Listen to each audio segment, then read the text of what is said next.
like the girl playing Mia and the cast. Was it the idea all along not to use any big stars? No, I didn't want any big stars, definitely no. For me, the movies that I enjoy the most usually is when I don't know nobody. It's when it's only like a completely fresh, new faces that I don't know, and I feel more, the immersive feeling is better than it's when it's suddenly Tom Cruise pretending he's somebody now we all know them, and so it's harder to get into some stories. So I didn't want to have nobody that was a star at least, and then a lot of stars read for the role. I mean, a lot of very well-known faces read.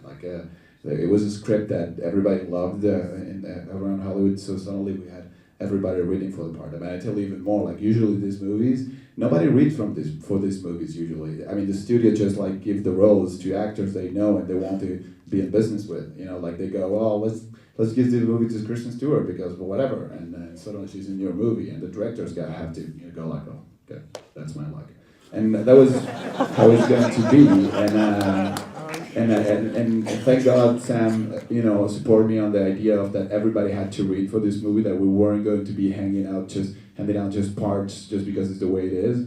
And at the beginning everybody was like, oh shit, that's not the way we do it. And it's like, but I think that's the way you make a real movie. Everybody has to, if somebody wants to roll badly, they better go and read.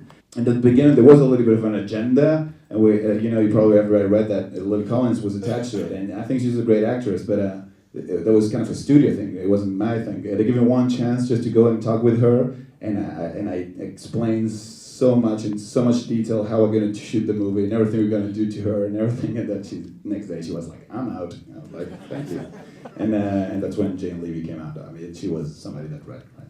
Audition was ridiculous. I sat in a folding chair in a tiny little room and pretended to be buried alive while slowly becoming the devil.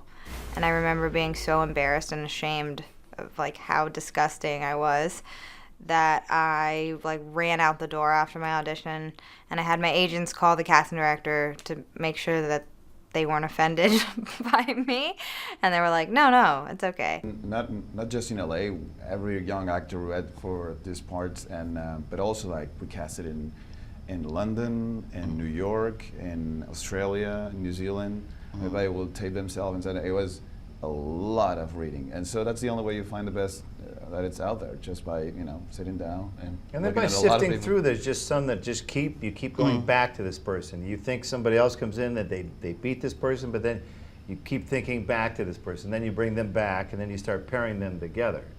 Jane wanted to come back. She thought that she sucked. Yeah. She came back and goes, I'm sorry guys, I blew it. I want it. And so I think she did it again. No, she didn't. She just wanted to. She just came back to apologize. Sorry, I was so bad.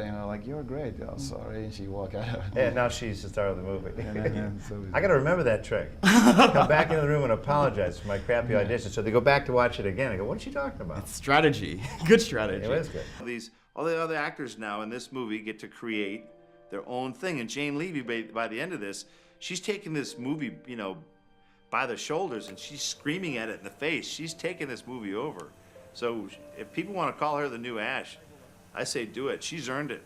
She did a great job. Not just a good job, she did a great job. I was so freaked out in that audition. I was so nervous. I really wanted the part. But Bruce was the one who, immediately after our very first audition was like, do you know what it feels like to get buried alive? Do you know what it feels like to have a tube down your throat? Do you know what it feels like after the 16th hour of work and you're covered in blood? Do you really want to do this? What's your stamina? Have you ever played sports? And I was like, yes, I want to do it. It sounds so good. It sounds so good. Cool. She was so feisty at first, and I told Fede afterwards, I said, she's going to be great in the part, but you're going to have your hands full a few times. Thing that he's always ready to go. He's a sport, and there's nothing that he's going to say no. He's going to ask for more in every take. And it doesn't matter what happens to the characters. He's really ready to take it, and to do another take, and really keep going for it. Sliding. Tommy. Come on.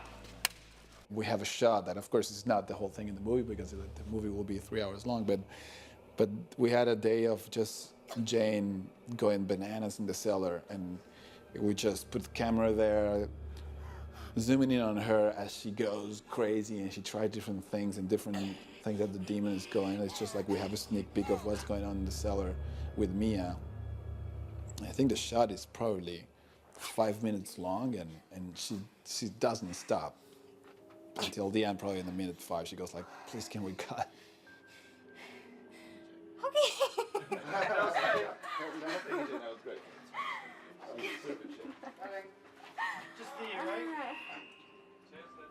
And that's the beauty of working with her on this movie. Right? Like really, that was a real pleasure working with her, because she will always have ideas, and she will never run out of ideas, like to put something new in the character, to do it in a different way.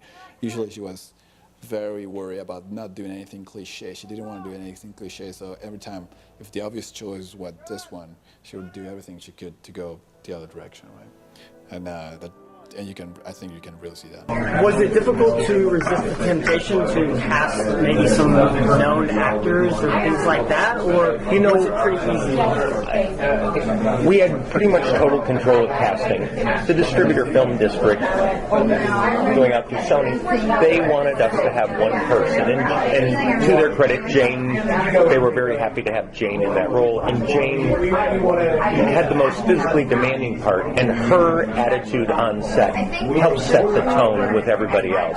They saw, oh, she's really going through hell doing that. If she can do that, when my turn comes to, I can do that. I'll get through it one way or the other. And so that was really great. And Jane is the main character. Jane is really good. I gotta say, she's a really good actress. She was to really work with. good too. She knows her stuff, and I mean, for an actress to put herself through that and to do so well with all the choices that she made, all the sincerity in it, and the drama that's kept through the thing, even though it's total gore fest. Yeah. She really cared a lot, and she worked harder than every single one of us for the 3 months that we were there. Don't party, because you're going to wear out. It's going to be a long, long haul.